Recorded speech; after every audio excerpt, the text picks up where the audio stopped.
Welcome to Fishing Without Bait, a lifetime without definitive expectations. Whether you've got here by accident or on purpose, you found your way here. The only admission price is the honesty, open-mindedness, and willingness to try. Allow us to help you, help yourself explode into your life through full impact mindfulness. My name's Jim Ellermeyer. I'm a behavioral health therapist, and today we're going to continue our conversation with our guest, Santina Grace.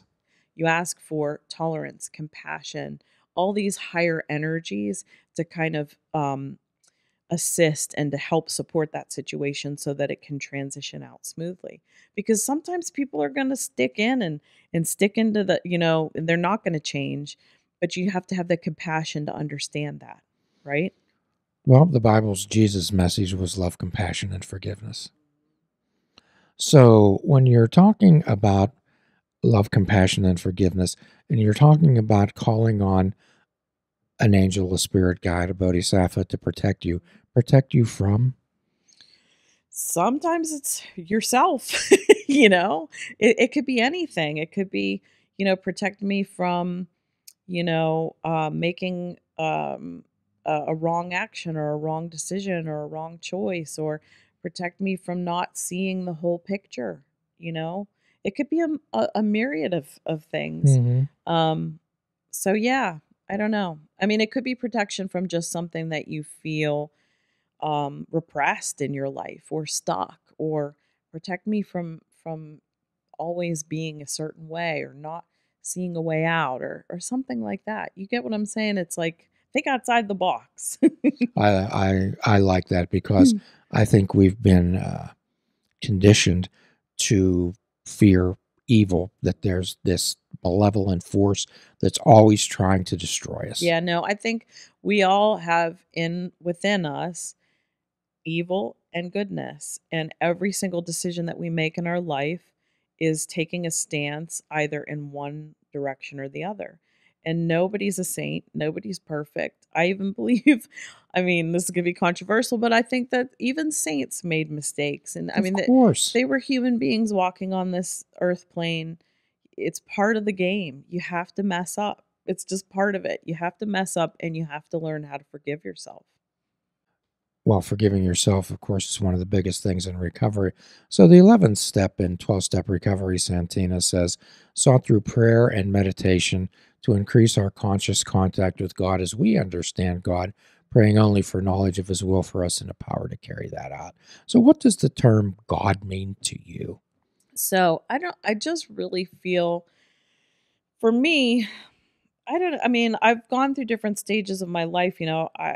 I grew up a Catholic, and so, you think about this man in the clouds or whatever, but I don't believe that. That's not really where I go right now. I really believe God is almost like the universal consciousness, or the I don't know, they call it Christ consciousness or whatever. I think it's the part where we all kind of understand each other and see each other. To me feels like the divine. When we can really look at each other and see each other as, oh, you're just like me. We're just the same, you know? Um, I think that's where the divine lives. I really do. Well, of course, that's what Namaste means. The divine in me recognizes and honors the divine in you. And I'm a Quaker, and our belief is that there's that of God, the creator, the divine in everyone. For sure. 100%. I just feel like, again, we all have the capability to I think the main thing is we all just get in our own ways, right? I love that. Yeah. So we have such potential within us. And I feel like the more that we, I don't know, speak our truth and like in a respectful manner, and understand that, we're all like doing the best that we can every day as human beings on this planet. And sometimes there's awful, horrific, violent, terrible acts that just can't be comprehended or understood. Um, but it's about, I don't know, I always look at these like really horrific, negative, like violent acts as a means to togetherness, because at the end of the day, what it makes you realize is that, wow, we have a really finite amount of time here. And wow, we better make use of it. And what do I want to do? What is my message? How do I want to help people? How do I want to connect? So even in kind of like the negative acts, you've got to find, I don't know, the hope, the glimmers of hope in people. I don't know. I think Mr. Rogers always said it, you always look out for the helpers. You always look for the helper people. And I find that so much to be true. Like nowadays, I don't want to get into like recent events, but I was watching the story of the man who I think there was a recent shooting in an LGBTQ plus nightclub, and this gentleman, he wrestled the gunman to the ground, and he was being interviewed, and the newsman was talking about gun controls and laws and all this stuff, and he said, at the end of the day, this is about people who are just really angry. And he's like, we got to stop being angry with each other, and we just need to be kind and respectful. And I'm like, thank you, finally somebody, because it's not about who's holding what weapon or whatever. At the end of the day, the root of the problem is this person was upset and angry enough to get violent. And that's the thing that we're not talking about. It's like there's anger out there. If we could talk to people about their anger, if they would feel empowered to express it in a healthy and productive way, maybe they wouldn't resort to these acts of violence. Well, unfortunately, and this has been through the dawn of time, that the way that people influence others is through fear. Fear that there's something's going to be taken away from them, or they're not going to get something that they rightly deserve. And again, Mr. Rogers, I'm glad you bring him up. He always said, look for the helpers. However, what he also said, if you can't find one, be one. Yeah, that's 100%. So naturally, everyone wants answers. Everyone wants answers. And they're going, I'm sure you've been asked this question by people, well, who created the spirit guides? Who created the angels? Who created this? Honestly, I think we all have the potential to be spirit guides. We all have the potential to be angels. I just really do feel that. I really feel like, when you go into the world of spirit, you can decide in which way you want to evolve, because I don't think the spirit guides and the angels are the end all be all, know all the answers. Absolutely not. They're evolving just as we are, but on different spiritual realms and in different spiritual planes. And I think a lot of the times they get assigned to us because the very thing that they need to help us with is something that they also need to grow and learn. So if you can't find a spirit guide, be one. Exactly. And I think like same here with, like I said, earth angels. There's so many people in this walking this earth that want to help people, that genuinely care, that want to, support in some way. And my hunch is that you can recognize and see these people. Oh, for sure. I think we all can, can't we? I think people who make eye contact, people who say hello, people who, something you drop something, they pick it up for you. These are the helpers. And if you don't see any helpers, I agree with you. Then be the helper. Step up and step forward. So you're talking about life lessons in the school of life, and we go through hopefully absorbing some of these lessons and incorporating them in our life. However, one of the huge things and is about the distractions that we all face in this world and distractions that we indulge in. Could you say more about how you help people recognize how they're being distracted and what you can do to help them free themselves? Yeah. A lot of the times the distraction is what has been known and referred to over and over as the monkey mind. It is your own thoughts. It's your own like inner dialogue that you've got going on about what you have to do, what you haven't done, all of that stuff. And I think that the minute that, like you mentioned, meditation, the minute that you can learn just to hit the switch and quiet that part of your mind, it's the best thing you could ever do for yourself, because then you can truly kind of find peace and calm. And I don't know, I just feel like I see all these like folks suffering from anxiety and depression and all of these things because they feel so overwhelmed by that inner dialogue, and that it's like so overwhelming that they are that inner dialogue or they are that emotion. And I think the beautiful thing that meditation teaches us is it's all passing. It's a moment of this emotion or this feeling or this thought, and then it passes. Um and so I don't know, I just when I think about that, that's a lot of the times I tell people to start meditation regardless of what that could be. And I often I think I've talked to you about this before. Meditation isn't just about sitting in a quiet space. It could be doodling, it could be painting, it could be boxing, it could be tai chi, it could be movement, it could be dancing to music ecstatically in a way that you just don't even care if anybody's watching. All of these things, they're just ways of kind of anything where you can, like, flip the switch on that inner dialogue and shut it off for just a little bit is critical. Well, most anxiety, I believe, is caused by having a mind of uncertainty. So most people are uncertain about their life, who they are, where they're going, what they're supposed to be. I see so many people who define themselves by their relationships. Mhm. Yeah, I see that too. It's okay to do that at moments because sometimes it's really important that, somebody says, "Well, I'm a mom. I have children. This is the biggest part of my life." So they'll say that about themselves. Or they'll say, "I'm a kid." Or however that you want to identify with that kind of a relationship. That totally makes sense to me. Um, but yeah, I don't Well, I irritate a lot of people because I'm not running the friendship club. know.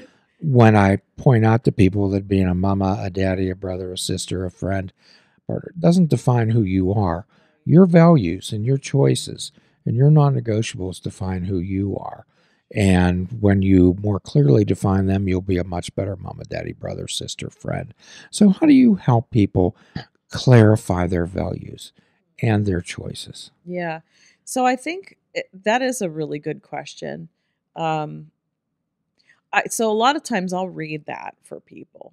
So I'll say, okay, I can tell that this is what you value. I can get inside like kind of what their mind is and kind of go, okay, I could tell you value loyalty. So you're somebody who, you're a very trustworthy and honest type of a person. And so, that's something that you are. So you just kind of help them broaden their own horizon on it. So they'll think, oh, I'm this mother. Well, you can say, yeah, but you're also this and that and this. And think about who you were before you were a mother. What were your I traits? like that. Yeah. Before that happened to you, what was the person that you were? Because that part of you doesn't get discarded just because you evolve into something else. You're all of those things. And that's why at the very beginning when you asked me, I'm like, ooh, that's difficult because it's a multifaceted answer. It depends on, what we're talking about and how I'd want to say that. But I don't know. So, when we're helping people connect, and we talked about this illusion of connectivity that social media imposes, could you say more about that illusion of connectivity? Yeah, it really does have this illusion of connectivity. I'm not really on social media at all anymore, but what I can remember from whenever I would be on there and what I would witness is there's this lot of this like external monitoring. So it was all always like, what are other people up to? And then this comparison of yourself to what other people were up to, or this feeling of I have to post all of this stuff about me and get validation from others about what I'm doing. And I just feel like, is that connection or what is that? You know what I mean? Like, I just felt like a lot of social media feeds the ego. It doesn't really feed that part of ourselves that feels like actual support or connection for people. I think it can. I mean, I don't want to totally make social media be a criminal. I think there are moments in your life where you do, that's maybe the only way people can reach you and connect with you. But I just think, I don't know, I'm just such a 3D real world person. And it's so good to just be physically here looking at your face again. Because for so long, we had to be on screens and very virtual. And it makes you feel like you're connected, but you're not connected. That's the best way I could describe it. We're having a conversation. I'm looking at your face, but we're not sharing a space. And as somebody who's a sensitive being, I can feel your energy when I'm sitting in the same couch as you as opposed to sitting in front of a screen. Oh, naturally, you deal with it, I deal with it a lot, is that people compare themselves to others. Particularly, I believe that the explosion of body dysmorphia, particularly among younger females, when they compare themselves to this delusionary type of presentation that people put them. Yeah. I am witnessing though a complete shift in that, and I see a lot of role models coming out now that are not in that space. And they're more celebrating the fact that, yeah, everybody comes in every different shape and size, and there's nothing wrong with that.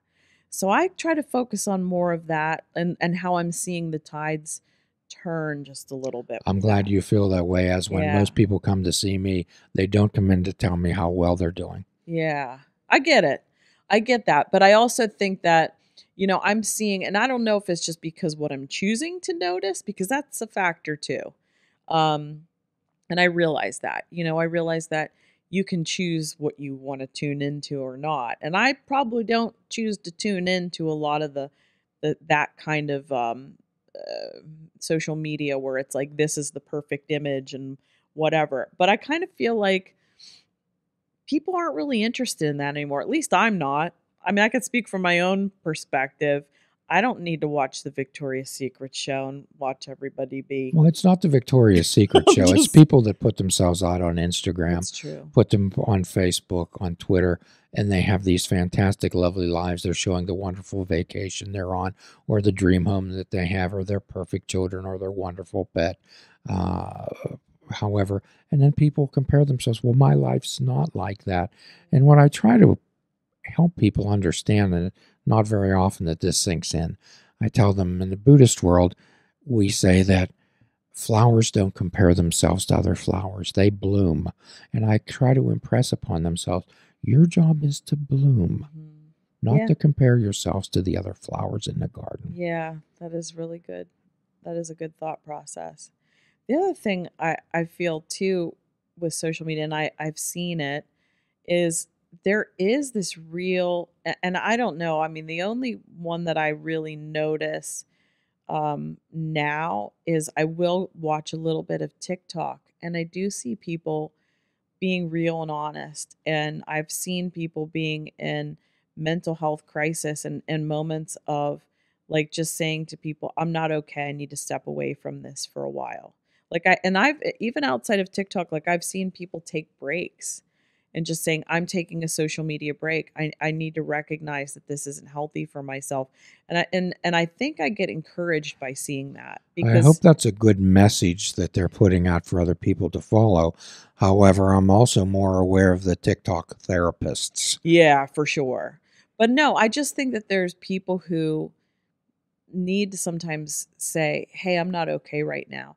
And then I also see like an outreach from others to kind of like do that. But again, how real is that? How real is that connection? It's all like I don't know, anything where I feel like you can hide behind some sort of fake identity, I don't find it to be super genuine and super You can be real. certainly anonymous, which has Yeah. led to the online cyberbullying, which is a Yeah. real issue. Yeah. So, when we're talking about this illusion of connectiveness, Mhm. I also can believe that that plays into the illusion of separateness. So, one of the things that we discussed in our last get together was this illusion of separateness. Would you dive into that, please? Yeah.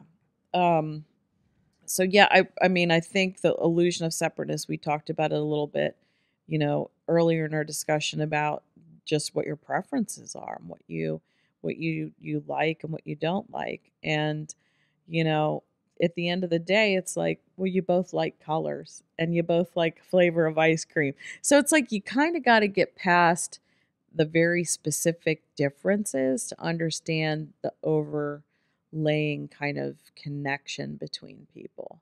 And that's what I'm trying to say by like, that's the illusion of separateness. The illusion of separateness is getting too caught up in the very, very minute areas of like thought concept and like these tiny little like it's interesting you gave me this hourglass or earlier, and and I think about the separateness is that each one of those grains of sand in that hourglass is separate, but really it's all part of one big thing. And that's how I look at us as human beings on this planet. We're all part of a collective. We're all part of like a moment in time on this earth. And we have choices that we can make every single day that impact and affect the future of this earth and future generations on this earth. And, I think I don't know why, but I think it's just really cool to look back at history too and think about those that came before us and the impacts that they left, good, bad, ugly, whatever it may be. Um, and then just kind of like sit with that because we even think of ourselves as separate from different parts in time, right? It's really easy for us to just be like, yeah, we're so evolved right now, you know, this part of history is over, but what we're finding and what I'm seeing within society is that a lot of this stuff is coming back to the surface.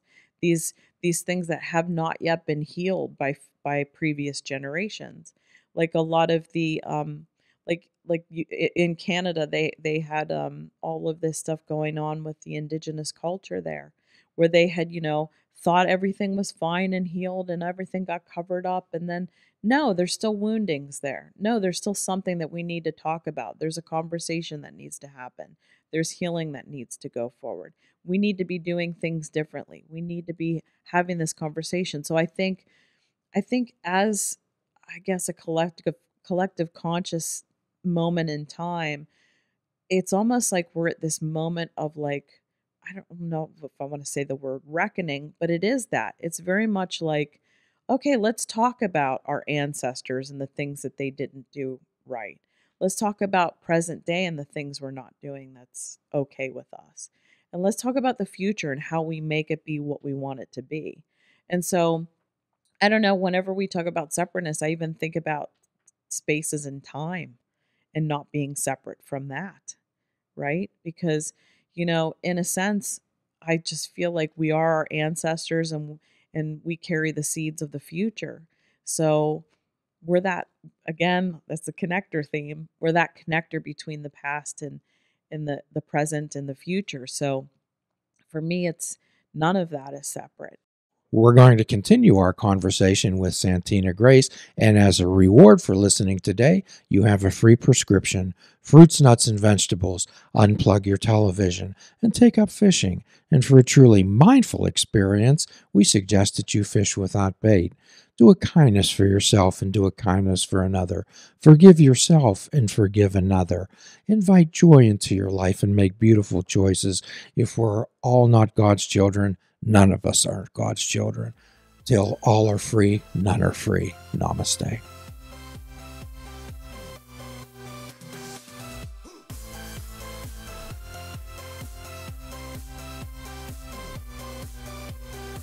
If you're interested in flying the colors of fishing without bait, click the shop icon on our website. We have clothing, mugs, cell phone cases, and so much more. Show the world that you fish without bait.